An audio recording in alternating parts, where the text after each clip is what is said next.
So all the growing up, my grandfather had a used car lot, Yeah. and he would get old cars.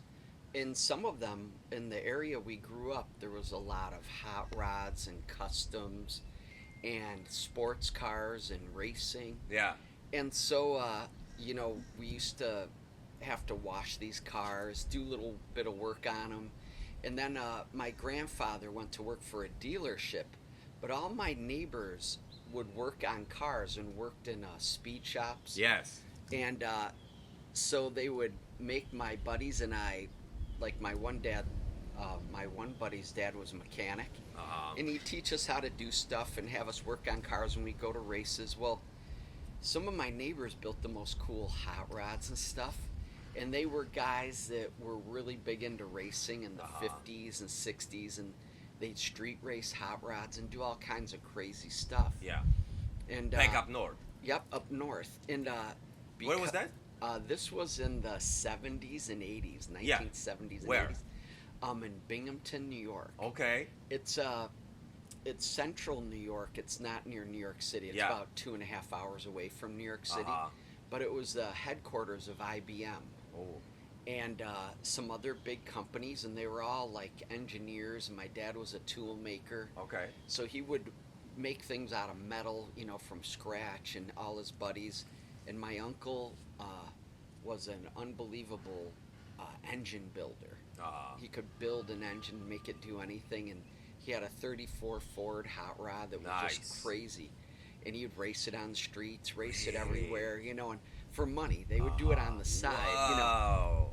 And what happened was we grew up around all these amazing backyard hot rods and cars. Yeah. Some of them were sports cars that were souped up, and everything from MGs on up to Triumph to Porsches in the Uh-huh. early days. So these guys would race anything that was fast that they could get their hands on.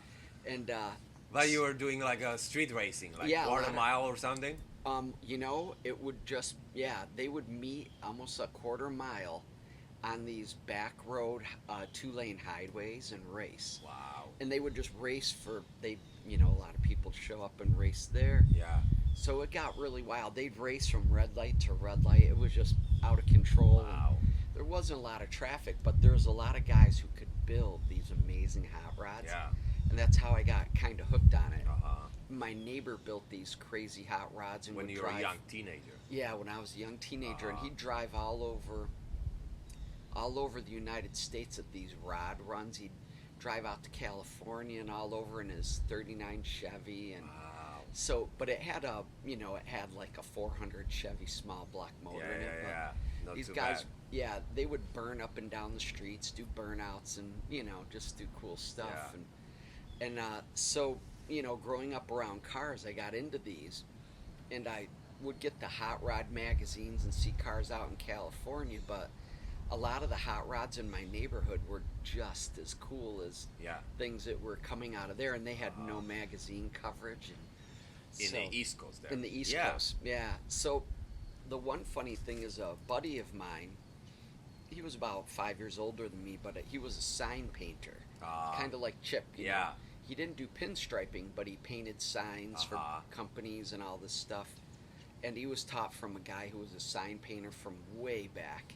And he would have these fonts in his head of how to paint certain letters and Uh-huh. numbers. And he'd do this stuff that was unbelievably cool. My other buddies down in Philadelphia and Reading, Pennsylvania would go to Bonneville.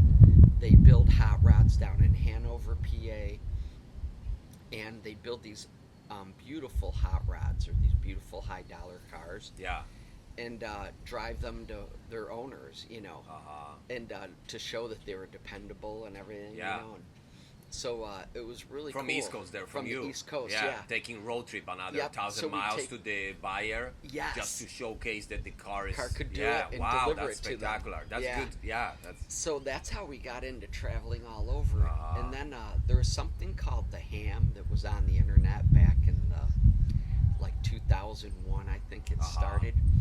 So we made friends with a bunch of guys on the Ham, and would stop at their houses, spend the night, travel to another state, spend the night, and that's how we networked to get around on a Wow. budget. So that was website. Website, yeah. Okay. And now For like car enthusiasts, car collectors, or hot rodders. Yep, Okay. hot rodders and custom builders, and it was cars pre 1964, Yeah. basically. Okay.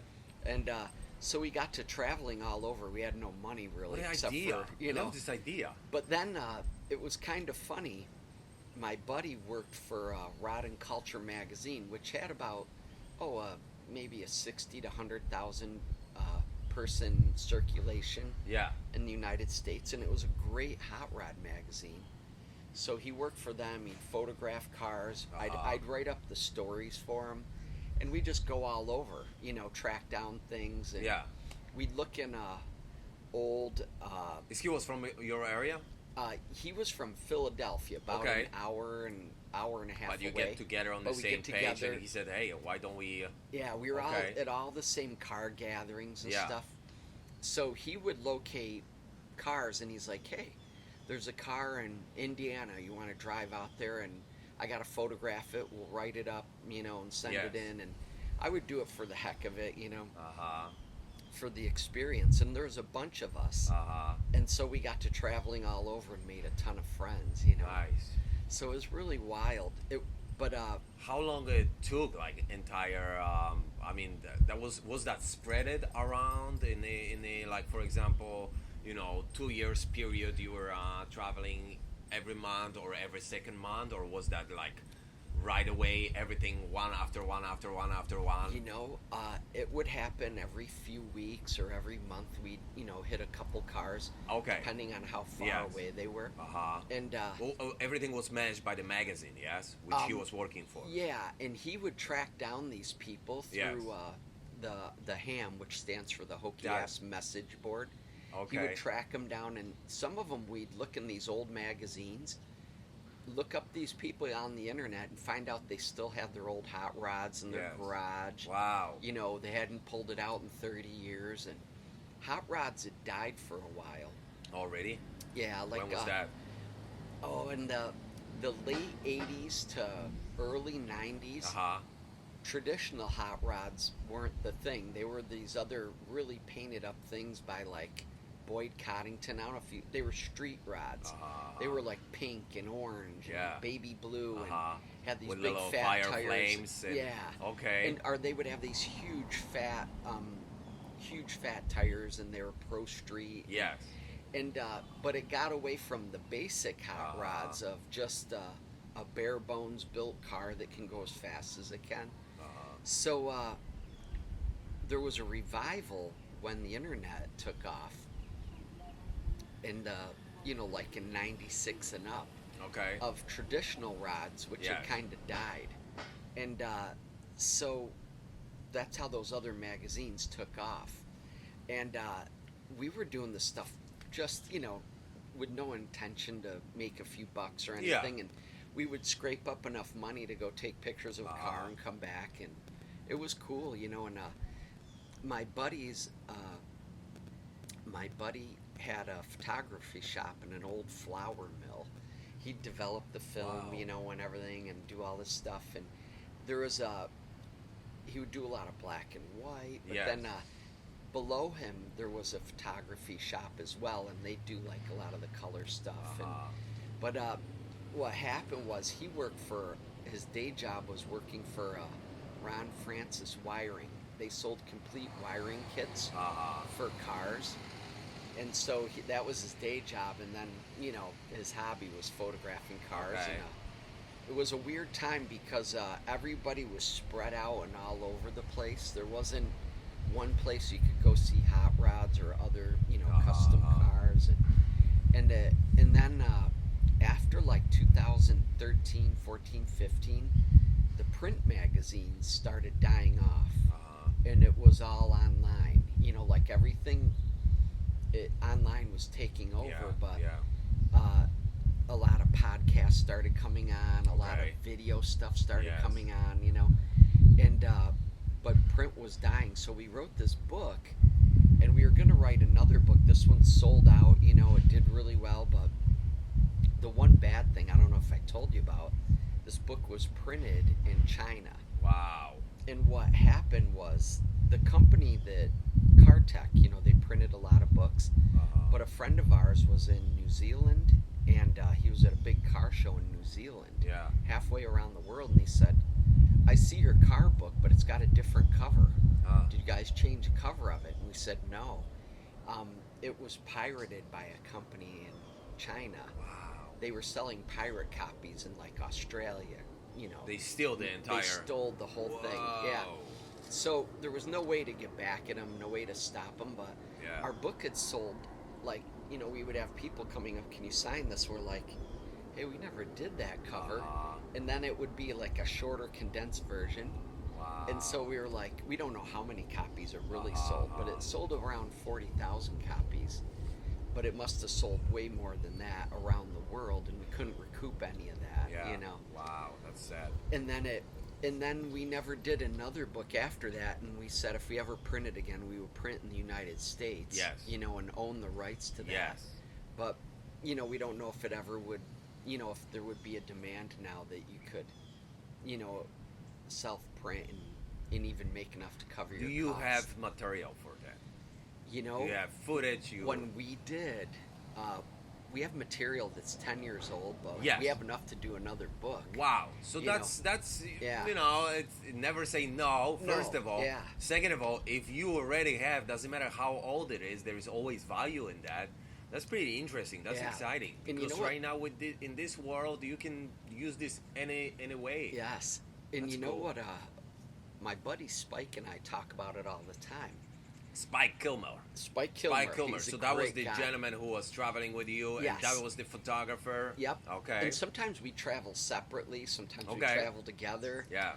Like some of my photographs are not good, but mine were good. Like if there's a car and he couldn't make it there, and I Yeah. would photograph it. Mine were good enough to print, but not compared to his stand out. Like different vision. Yeah. I mean, we here. So that's there's the things, story with you know. us. That we have different visions, different Yeah. angles, different talents. Yeah. I mean, So some of mine that are in the book were just good enough to print because there was no other way to get them. Yeah. But unfortunately, what happened is about half of the people that we've interviewed have died off. yeah. And, sad. and they have, these guys lived wild lives when they were younger. Yes. Some of them were in motorcycle clubs that were rough, and some of them were, they did all kinds of stuff, aviation. And, Meaning that they had some huge story behind. Oh, yes. And that's yeah. what is amazing. You had the opportunity to meet them. That's Yeah. like, And a lot of them were World War II veterans that Wow. have flew in bombers and just, yeah. got shot down and survived being POWs in Germany Wow. and just stuff that, that you would never imagine, History. Other ones would be in knife fights with motorcycle gangs in California. And, and got stabbed 7 times and, Wow. just things Wow. that these guys were a whole different breed of, Uh-huh. and they were young guys who, like in the United States, they came back from World War II. They were restless. They didn't know what to do. They were used to combat. And, Wow. how do you tell a guy not to be a soldier anymore? And they come back here and they're in bar fights every weekend. In your And, veins, yeah. and these were tough guys, And then a lot of them were engineers by accident. Like, they learned to be engineers Yes. by inventing and, doing stuff. So there's some cool stuff that, stories that we have that were never finished, never published, And so, I was telling Spike about you, Peter. Yes. And he said, "Man, I wish there was a way to bring things online." Yes. But he said everything is so disjointed now, like even the car industry. Like, you have modern cars Yes. that have their own cool flair. Yes. You have old cars. You have European cars. You have all this stuff. You have Yes. motorcycles. You have electric cars, and it's Uh-huh. all like kind of all over the place. Yes and not. I mean, you have definitely some areas, some whatever you would call the website magazine, auto vlogs on the YouTube or something where you can find everything about all cars. Usually Yeah. they're reviewing cars. Yeah. Or you have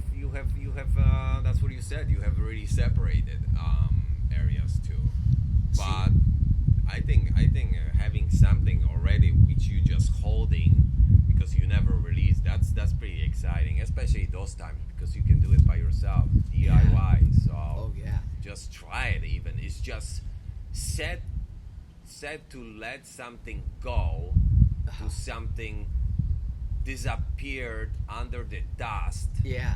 Oh yeah. just because it's too old or something. I would just let it go anyway, especially that it was under the dust for so long because it's bringing back these stories from long time ago. First Yes. of all, Oh yeah. bringing those people who are gone and their rights, which their rights you don't even know, and I Yeah. don't know what's going on with those rights anymore. Where they ended Or some up, or collector are holding them under, under Yes. some like you know, wrap or some are just in garages with stuff stacked on them now. Yeah. And, like yeah. because their widows are probably sitting there.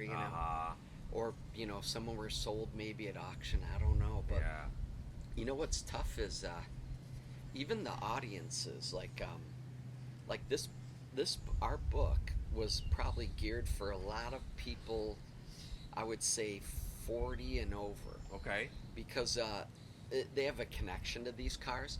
And then it's too bad because some of the things that went on with all this stuff, like young guys would love this if they could get their hands on these. They would love these hot rods. But it was it's a thing that the the audience becoming smaller and smaller, around the world. Right now, Yeah. recently, Yeah. you think what's the reason for that? Just because it was something that was done so long ago, Yes. and it wasn't carried over, in time. You don't have these guys working on hot rods in your neighborhood with their garage doors open, and you Yeah. walk up to them and you're like, "Hey, what are you doing?" So That's that's what- just some areas, really small, particular yeah. areas all over the United States or even world where you can find them with the Yeah. magnifying glass. You think this way? Yeah, I mean, and it's kind of interesting. Like, I don't know, like the audience for this stuff, but it's kind of wild. If there is a way to introduce, there's a lot of young people into fast cars, and that's what Okay. these things used to be about. Yeah. Like when we went to Bonneville, there's nothing more crazy than driving on flat salt. My bucket list. My Oh. bucket list. When I was doing Route 66, Yeah. I was somewhere around, but shot before. I knew that the end of the August is the best time to go there. Back then this hurricane passed by Yes. through LA and area, and Death Valley got closed. I didn't have an option to go to Death Valley, which was set too, and Bonneville Wow. was slightly underwater Yes, too. yep, so- that was a year it got up. Yeah. They had a couple big rainstorms, and it floods. It's and amazing. then it evaporates off, and it makes Wow. a flat, crystal Yeah. clear lake. And I don't know how to explain it, but there's mountains, maybe like 5, 6, 7 miles in the distance, and so when you're going Yeah. at a high speed and things are zooming past you and you really don't know, except for there's a line that you're following, Yes. you almost get this feeling of, in a roller coaster when it comes down and you drop, Yeah. and you can't feel, it feels like you're floating, but you're being pushed forward, but you're like kind of floating, and you just don't know. I don't know, your bearings are all messed up, but you're going fast, Yeah. and your body feels weightless, and all you can really feel is squeezing a Yes. steering wheel, Yes. and you're like, I guess I can go faster, until you go hit this limit of, I don't know, like I got to go 150 miles an hour, and all of a sudden, There? yeah, Whoa. and all of a sudden, Car? in a car, yeah, and all of a sudden you you don't know, you're on the edge of, am I pushing it too far? Or Yes. can I go more? And it's such a wild adrenaline rush that I can't even tell you. So it's, I don't know if you've ever done a flying mile at an old airstrip. They'll have No. flying miles around here where you can go as fast as you can flat out in a car for 1 mile, and it'll Wow. be I like never a. heard it about this. That's Oh yeah, cool. they're in different places. Like Okay. oh gosh, they have them. They take old airstrips, set it up, Yeah. and you basically go. There's regulations like you have to have a helmet. Yeah. Yeah. And but some of them you have to have a fire retardant, racing suit on. But basically you go as fast as you can for 1 mile, and they give you like maybe a half mile climb up and a Okay. half West Yes. Showdown. Wow. And there's guys that, it's wild. But, like when there's, sometimes they'll have them and then they don't have them because they can't insure them. But it is I've done a flying mile up in Maine and it was wild. Nice. Or was it Vermont? But it was I can't even tell you how amazing So, all it right, is. 2 questions. So, which car did you use for a Bonneville 150? So a friend of ours, it was a Model A 4-cylinder Model A Roadster. And so at Bonneville, you can register multiple drivers, and we were helping a friend. Yes. Basically, he was out there with a car, and then after he'd done some passes, he's like, "You want to try it?" And you got to get sanctioned. You do like 75, 100, and then 125, Yes. and then 150. And so once you get sanctioned to do it, it's just pretty wild. And when I came back from Bonneville, a number of times I wanted to build a Bonneville car, my Yes. buddies and I, and we were actually gonna take some sponsorships, and you can register up to 20 drivers. So literally, you build a car and you go to Bonneville for a week, and you just drive it, and you could have 20 different people. Yes. You just get back in Uh-huh. line, take it, back in line, take it. Bonneville is the one place you can build a car, and depending on what class you race it, car or motorcycle, it doesn't take a lot of money to build it. Uh-huh. It just takes a lot of money to get there. Okay. So we knew a guy that built a car out of parts that everybody gave him that were dumpster parts and everything, and I think he still maybe holds a record for Really? like 150 something miles an hour out of all these parts that he gathered from Wow. just scraps of cars everywhere. And he didn't really have more than $100 into it. He had his time building Yes. it, but Yeah. there's all these kind of cool things, Wow. But it is the ultimate adrenaline rush. Bonneville is, Looking forward to. man. Looking forward to it's like- visit. I'm not talking even about driving. Yeah. That would be like. Well, the salt, it's got like a crust, on it. Yeah. And it's like being on heaven and earth, It's heaven Yeah. on earth. And then in the distance, you see these mountains, and there's 2 courses, a short course and a long course, and they move them around throughout the week so that, the salt will get, kind of soft, and they got to move it over so that, cars can keeping the. keep it stable, but it is dangerous, a lot of people, I mean, Really? they have a roll cage and onboard fire extinguisher and Yeah. stuff, and Let's do it. Let's prepare something. and not many things get my heart beating anymore, except something like that, maybe Which a roller really coaster is ride. inside you. Yeah. Yeah. That's what I said. The 2026 100-year anniversary for Route 66. How yes. I just did this few months ago, and it was a spectacular experience. Oh yeah, I'm telling you, Route 66. I only traveled parts of it, but that's another thing. I'd love to travel it thoroughly. Yeah. Because sometimes when we would go to Bonneville, and we would hit Route 66 in some areas and then get off of it. Yeah. And, but we'd try and see things, or coming back from California, we'd hit Route 66. But it is, a lot of people said that, it's coming back, but That's what in I've some ways- seen now traveling this route. I'm like, it's I think so, and especially right now, whatever we like the social media or not, I think the social media is gonna bring the Route 66 back, and having this that is 100-year anniversary around the corner is just. oh yeah. And I had this crazy idea to do Route 66 in my favorite 67 Mustang, which I was nice. planning to buy.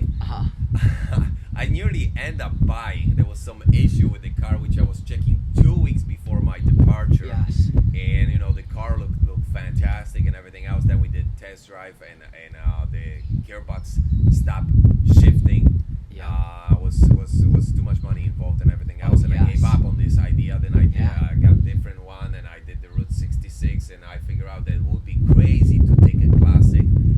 But I met few people in the classic cars there. Met some muscle cars, Yeah. Nova, Lincoln Continental '67 Suicide Yes, Door. nice.